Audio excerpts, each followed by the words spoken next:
जय माँ मरी आप सभी को। मरी माँ सदा सहाय।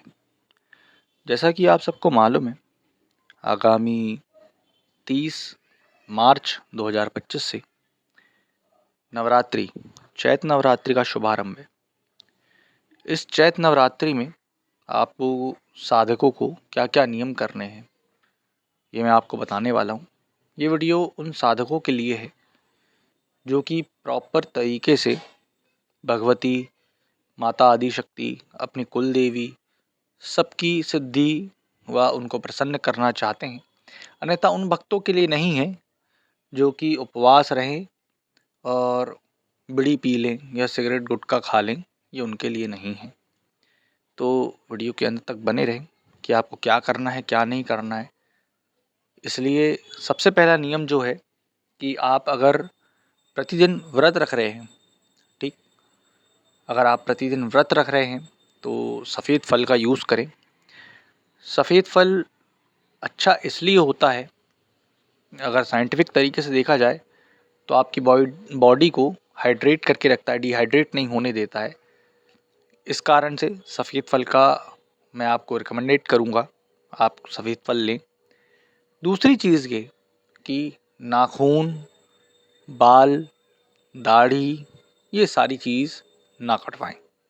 इसका साइंटिफिक रीज़न भी मैं दे देता हूँ कि ऐसा क्यों नहीं करना चाहिए, क्योंकि मौसम परिवर्तन होता है, क्लाइमेट जो है, अभी मौसम जो है चेंज होता है।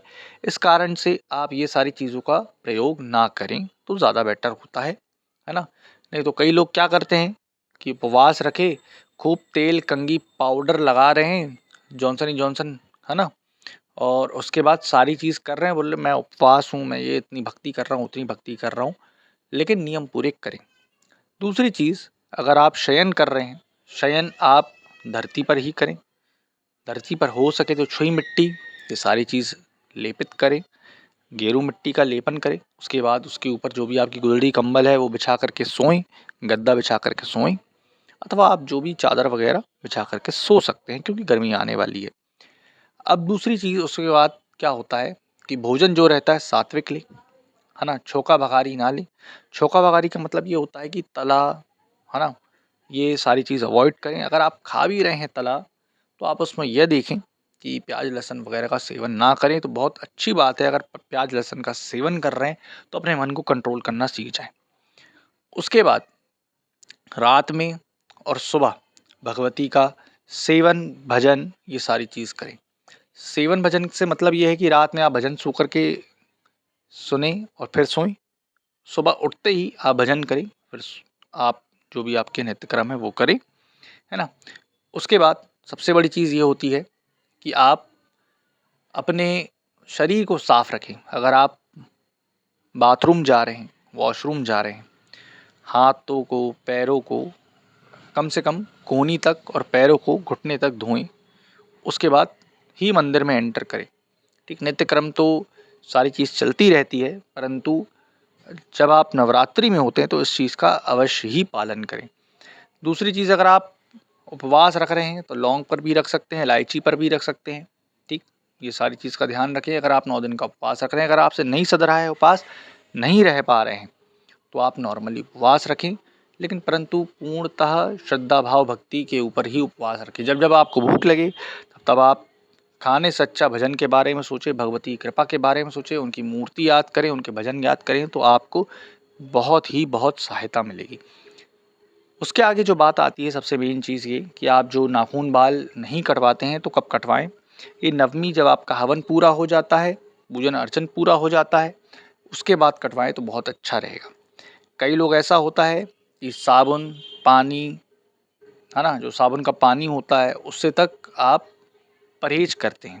तो साबुन से अगर हो सकता है तो परहेज करें, अन्यथा साबुन वगैरह आजकल के सामान में तो नॉर्मल है, परंतु अगर आप जवारे में बैठ रहे हैं या सारी चीज़ कर रहे हैं तो साबुन, तेल, कंघी, शीशा देखना, आईना देखना, ये सारी चीज़ को अवॉइड करें।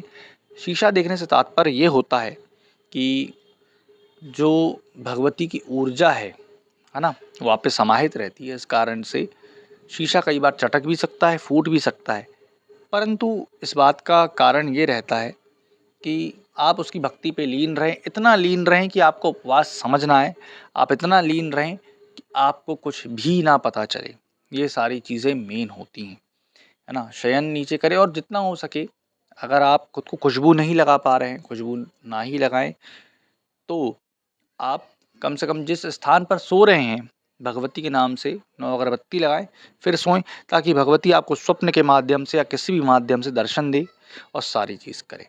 ये नियम अगर आप करते हैं 9 के 9 दिन, क्योंकि कई लोग तो चप्पल भी नहीं पहनते, जूते नहीं पहनते, बेल्ट नहीं पहनते, पर्स नहीं रखते और बहुत सारे नियम करते हैं, परंतु ये छोटे-छोटे नियम हैं, अगर आप इसको करेंगे, तो आपको अत्यंत शीघ्र ही फल मिलेगा, भगवती की विशेष कृपा प्राप्त भी होगी और सारी चीज़ अच्छी रहेगी।